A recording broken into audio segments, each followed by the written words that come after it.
sa opposition. Vote straight. Yun nga sabi ni Sara, vote straight eh. Ako dati hindi ako nangangampanya ng vote straight. Kasi dyan sa kandidato ni President Duterte, ang malapit lang talaga sa puso ko si Vic Rodriguez at si Jimmy Bondoc. Pero ngayon, kahit ayaw kong iboto yung iba, iboboto ko na lang lahat. Kasi tatambakan natin sila ng boto, yung kalaban. Ibigay natin lahat ng boto doon sa ating mga kandidato sa oposisyon para hindi manaig yung kanilang pandaraya. Kasi po, yung pandaraya, hindi naman po whole figure. Hindi naman po zero-sum game yan. Bakit? Tandaan nyo, bawat presinto merong limit. Ito yung maximum number of registered voters. So example, sa presinto natin, tayo lagay natin, isa tayong presinto. Ang maximum number of registered voter natin, 500. Hindi ka pwede mandaya na lumagpas ka sa 500. Kasi pag lumagpas ka sa 500, huling-huli ka. They will not do that. So therefore, dadaya is a set percentage. Percentage yan. So sa algorithm, percentage yan.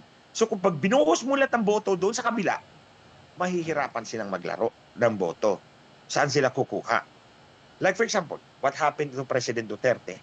Ako naniniwala naman akong hindi 16 million ang boto ni President Duterte when he won the elections in 2016.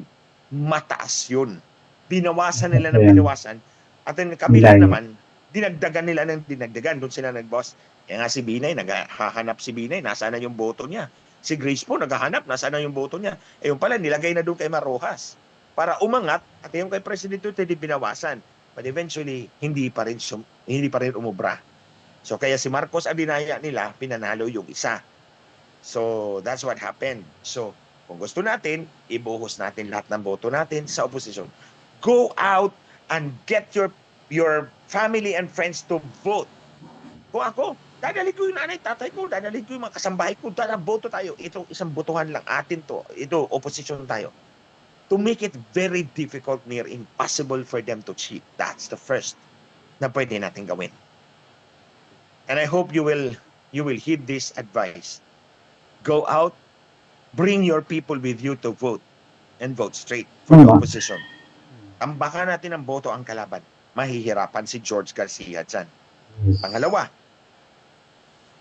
on the day of the elections, magdala tayo ng kodigo. Ako, I always do that. When I vote, I always do that. Magdala ako ng listahan ng aking iboboto because it makes it faster for me. Hindi na ako mag-iisip sino ba iboboto ko. Isisingitan ko ba ito? Hindi na. Ito na. So, days before the election, you have to make up your mind. Magdala ka ng kodigo. Pagdating doon, pag nilunok na yung makina yung balota, ilalabas naman yung resibo mo. Di ba? That's the provision. That's the ruling in Bagong Bayan versus Comelec. Kami yun ni Senator Gordon. So, paglabas ng resibo, ikumpara mo kaagad yung kodigo mo. Mahirap naman, magrireklamo ka, sasabihin mo sa teacher, hindi ko binoto yan, wala ka naman patunay. It's better that may dala ka talagang kodigo. It's not much. Hindi naman yan parang naglilift ka ng 10 kilo o isang sakong bigas. Hindi naman yan, maliit na papilang yan eh. So dapat meron kang resibo. Meron kang kodigo para yun ang ipapakita mo sa teacher. May teacher yan sa gilid ng makina. I tell you, may teacher yan dyan, nagbabantay sa'yo. So dapat may kodigo ka. Tapos, pasubo man na yung balota mo sa makina. Paglabas ng resibo, ikumpara mo. Pag hindi nagtugma, kumuha ka ng picture. Sabihin mo doon sa teacher, evidentiary matter to, magre-reklamo ako. So, kailangan kong kunan ng picture to. Huwag mong picturean balota. Hindi pwede yung balota. Oh. At huwag mong picturean kung nagtugma naman yung kodigo mo at yung resibo. Malilinawin natin yan. Pag nagtugma yung kodigo mo at ang resibo, that's not evidence anymore. Wala kang i-complain. Nagtugma eh. Doon ka lang magpipicture ng kodigo mo at yung resibo mo kung hindi sila tugma. Kunan mo ng picture, and then, ipakita mo sa BEI, and pumunta ka doon sa dalawang BEI na sa malapit sa pintuan. O, meron niyang dalawa dyan. Kasi, ang dalawa nasa malapit sa pintuan, ang isa nandun sa gilid ng makina. Nag-assist. So, that's how it's the physical structure ng presinto. So, punta ka doon sa dalawa at sabihin mo, magre-reklamo ako. Ito, pinicturan ko. Ito yung kodigo ko, ito yung resibo ko, hindi nagtugma. Tapos picturean nyo yung accomplished form ng complaint ninyo. Mag-file talaga kayo ng complaint. Bahala na kung matanggalan yan sila dyan. So, mag-file kayo ng complaint, kunan nyo ng picture, tapos padala nyo either kay Maharlika, meron naman siyang published email, or kay Attorney Harry Roque, or to me. Magagawa pa ako ng email for that purpose. So, padala nyo sa amin so that kami na yung mag-iingay for you. So, i-collate natin lahat ng report na yan. O sa ganitong presinto, 10. Sa ganitong presinto, 10. Sa ganitong presinto, ganito. So, para we have a united voice. Of course, yung remedy natin dito, post-election na. After din ng election, kasi mag-antay pa kami, matanggap namin yung mga reklamo ninyo. Yung picture ng resibo at kodigo, dapat meron, tapos yung complaint ninyo. Padalhin nyo kay Maharlika, Attorney Harry, or to me. Tapos kami na mag-iingay para sa inyo. That's one. Ito yung sa mga botante. Huwag niyong kunan ng picture ha, pag nagtugma ang kodigo at ang inyong voter receipt. Mahirap talaga kung wala kang kodigo kasi kung sasabihin mo lang na hindi ito ang aking binoto. Anong patunay mo? Yung balota mo nandun na sa loob ng makina. O, di ba? Ang balota mo nalunok na ng ECM. So, dapat meron kang at least na ibang patunay na ito yung kinopyahan ko. Ito yung kodigo ko. O, imaginein mo na lang, nag-examination, nagdala ka ng kodigo. Ito yung panahon na kailangan magdala talaga ng kodigo. Allowed ang kodigo dito ngayon. So, at least, pakita mo, ito yung kodigo ko. Ito yung sinundan ko nang bumoto ako. Tapos ito yung resibo ko, hindi nagtugma. Pipicturean ko to, mag-file ako ng complaint. Pero kung tugma, wag na. Okay? At huwag yung picturean yung balota. Hindi pwede yon. Tsaka yung resibo by itself. Now, para naman sa ating mga kandidato, again, this is post-election, ha? Ang pre-election, yung buhusan natin ng boto, ang ating mga kandidato sa oposisyon. Ang mga kandidato ni Inday Sara, that's pre-election or on election day. Pero itong next, itong mag-picture ng resibo at kodigo, after the election na to. So, the other one also is also after the election. Ito naman ay para sa mga kandidato. Sa mga kandidatong nanonood. Again, I want you to look at that video. Kasi itong mga sinasabi ko nandun, ito, makikita nyo, maiintindihan nyo. Again, you go to YouTube and search Glenn Chong, Heaven's Warrior, nandun yon. Kapag ikaw ay kandidato, you are entitled, because this is a public document, magsulat kayo sa COMELEC at humingi kayo ng certified true copy. Certified true copy ha, hindi ko tatanggapin yung walang certified true copy kasi baka ninakaw nyo. Humingi kayo ng certified true copy ng audit log. Ano ba yung audit log? Ito, basta tingnan nyo yung video, yung mahabang tape, ito yung record ng lahat ng transaksyon. Lahat ng transaksyon ng both cheating machine or automated cheating machine ni George Garcia. Merong log yan. Ito yung log. Ito yung record ng lahat ng transaksyon, lahat ng events.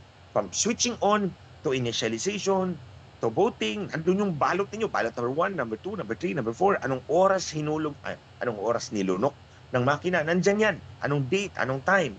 So, kunin nyo yan, certified true copy ha.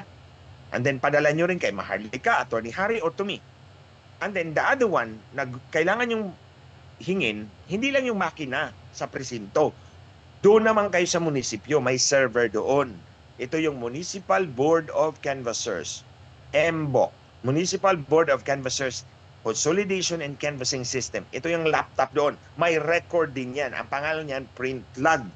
So, ang makina, audit log or its equivalent, sabihin nyo, or its equivalent. Kasi, pakaiba na ang pangalan nila. At sasabihin nila, wala kaming audit log. Edi, pag nag-request kayo, we are asking for the audit log or its equivalent of the automated counting machine. And we are also asking for the print log or its equivalent of the MBOC server. Yung laptop doon sa munisipyo, kunin nyo rin yun. Again, certified true copy ha. Papirmahan nyo sa municipal election officer. Just like yung ginawa ko in 2010. Diyan, makikita nyo sa video na yan. Certified true copy kay atras ang COMELEC. Tatakbo ang COMELEC kasi hindi nila mapabulaanan. They cannot deny that because it came from their own machines. It came and was signed by their own election officer. O siyempre, pag ganyan ang ginawa natin, mahuhuli natin. So, again, yung print log or its equivalent, sa munisipyo yan. Yung audit log or its equivalent sa makina yan. Kunin nyo yan sa municipal election officer. These are public documents, transparency documents, audit documents. Kumuha kayo at ipadala nyo kay Maharlika, kay Attorney Harry Roque or to me. Ilalabas ko na lang yung email address ko for that purpose. Tapos kami na, ako na, I have so much experience. 3 taon ako niyan. Nagko-connect. Iko-connect mo yung transaction dito sa makina, doon sa munisipyo para makikita mo yung milagro nila. Mahuhuli mo yung milagro nila. That's exactly what I did in 2010. Imagine yung mantakin nyo, 2010, 2011, 2012, 2013. 3 taon kong ginugol yung utak ko dyan para i-trace ko kung nasaan, saan to napunta, saan to galing.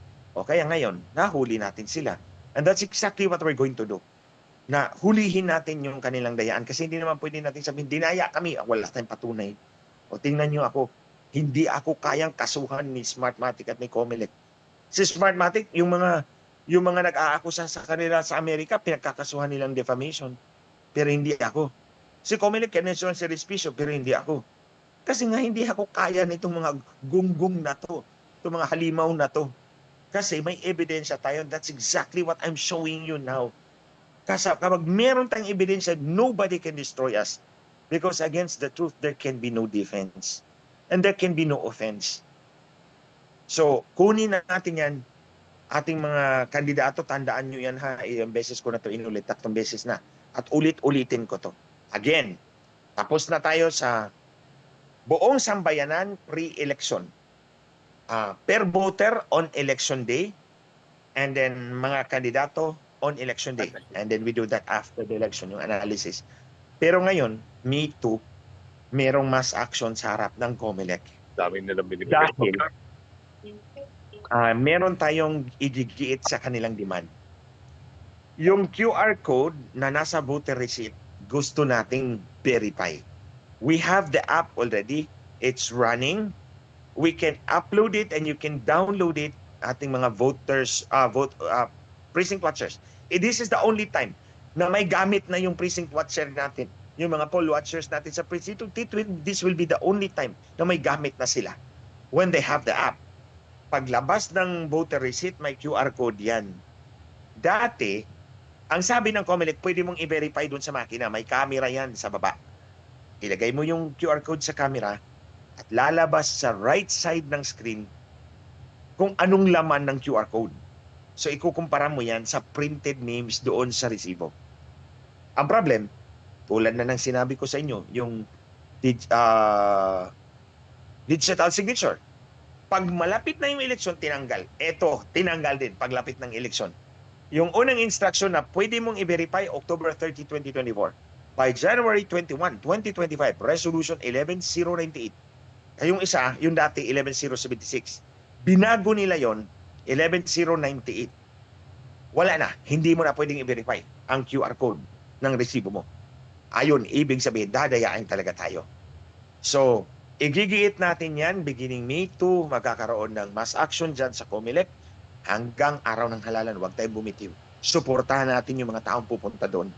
Igigiit natin na yung QR code, babasahin ng app natin para makita natin na ang QR code, ang laman, ay exactly yung printed doon sa election return. Kasi pwede, sinabi ko na to doon sa video, ang QR code, hindi pangalan ng kandidato ang nandyan. Sigurado ako dyan. Kasi, ganito yan mga kababayan. Nag-demonstrate si George Garcia sa TV. Yung bakla na yan. Nagde-demonstrate sa TV nung malayo pa yung eleksyon. At sinabi niya, pwede nyo i-verify yung QR code. Nakita namin yung QR code na capture sa TV at binasa namin sa app. Code ang lumabas. Code ang lumabas, hindi pangalan ng kandidato. Doon sa printed receipt na pinakita ni Bakla George, merong mga pangalan. Tapos yung QR code sa baba, na-capture namin yun. Imagine even if it was just in the TV screen. Na-capture yun, kinuha namin, pinabasa namin sa app, hindi pangalan ang lumabas, kundi code. Ibig sabihin, yung QR code, magre-refer pa siya sa isang reference table or lookup table. Sino may hawak ng lookup table? Si Comelec. So kung ako si Comelec, at hawak ko ang lookup table, babaguhin ko yung mga pangalan dito at yun ang i-report ng QR code kasi hindi pangalan ang nandun. Kaya dapat nating i-verify ang QR code kasi pwedeng baguhin. That's another form of cheating. That's another form of manipulating the elections.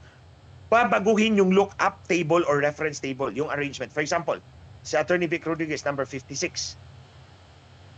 Kung dito sa lookup table 56 siya, pwede ko siyang ilagay doon sa pinaka-least popular candidate.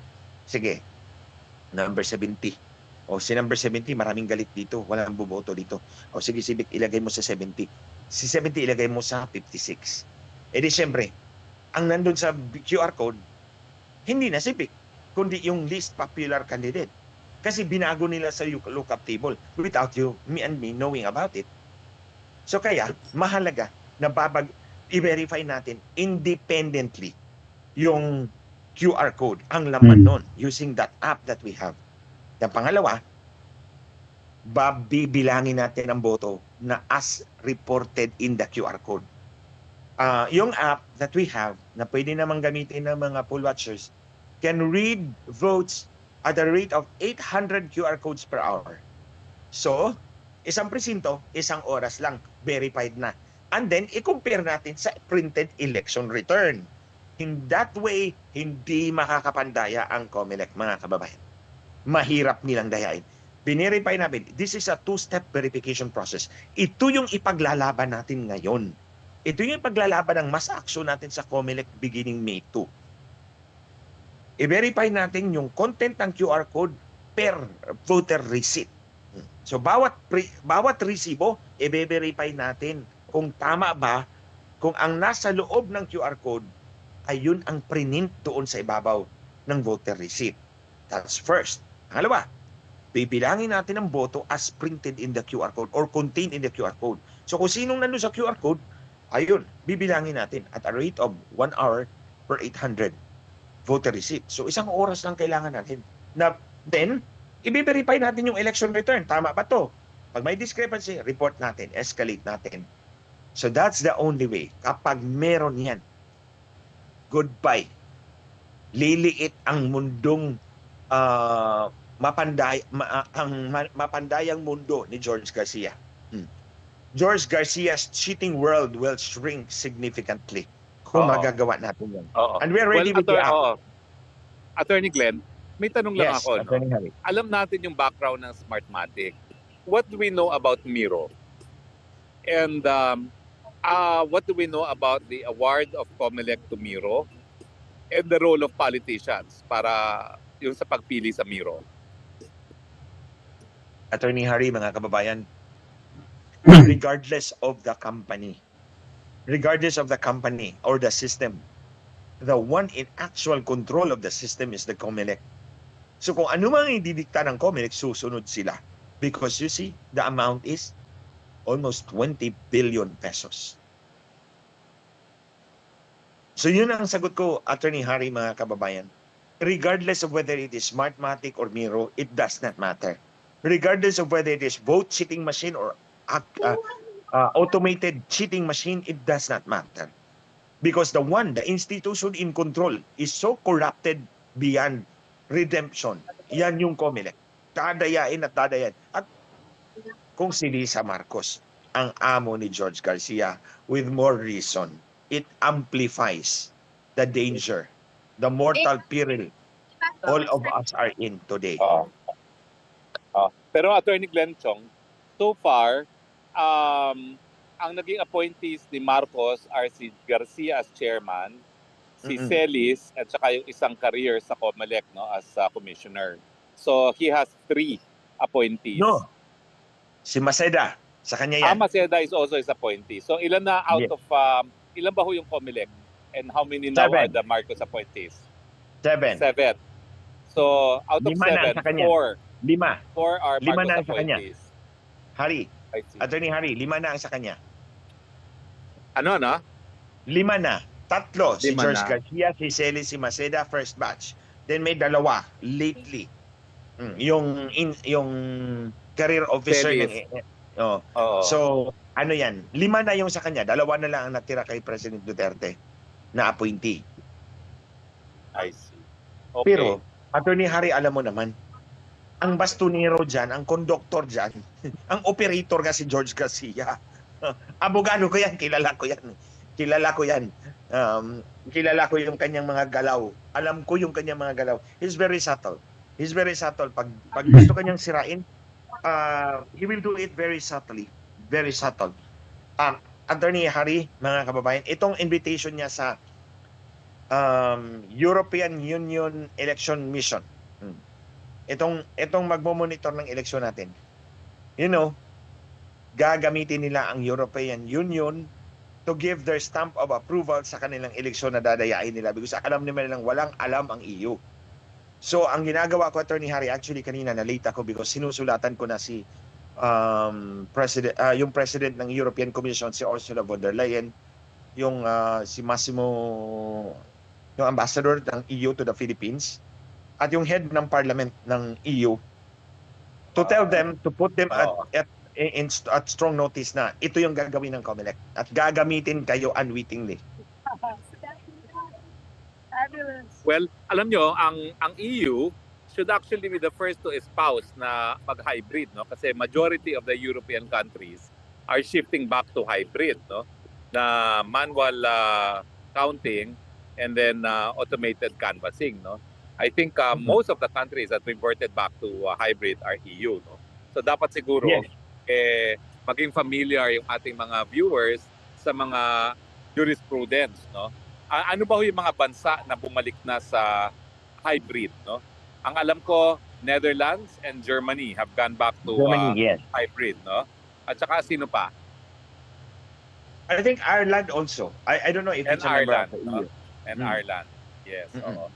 Now, meron pong bagong appointee na dati kasama natin in our fight against Smartmatic. Itong si Commissioner Celis.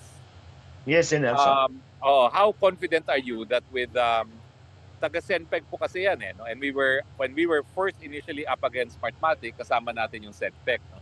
So how confident are you na naiintindihan naman niya itong mga electronic fraud na pinag-describe nyo since kanina pa?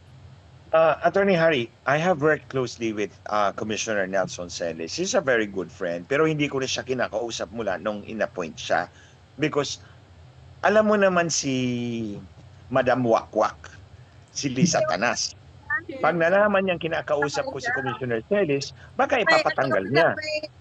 So, out of caution, hindi ko na kinakausap si Commissioner Nelson Celis. Ever since he was appointed, hindi na kami nag-uusap. But ito lang ang masasabi ko sa iyo, while I trust his integrity and his competence, I trust his integrity and competence. Kilala ko siya. Pero I did not talk to him anymore kasi ayaw ko siyang pag-initan ni Madam Wakwak, ni Lisa Marcos. But George Garcia can sidestep him every step of the way. Being the chairman, pwede kitang i-assign doon sa trabahong logistics ka na lang. Pwedeng ganun. Sa logistics ka, ilalagay kita sa logistics. Although, he is IT. Pero, you know that hindi siya ang nilalagay as IT ngayon. Like Marlon Casquejo, IT siya. So, siya ang nilagay ng COMELEC to head the aspect of IT, information technology. Si Nelson is very qualified, very competent, pero hindi siya ang in charge dyan. I don't know kung anong inassign sa kanya. Baka sa logistics siya inassign o sa voter education. So, that's what I mean. They know Nelson Celis, but he can be sidestepped, he can be cordoned off. Pwede siyang i-cordon off, pwede siyang i-compartmentalized. And he cannot do anything more because he's only one vote.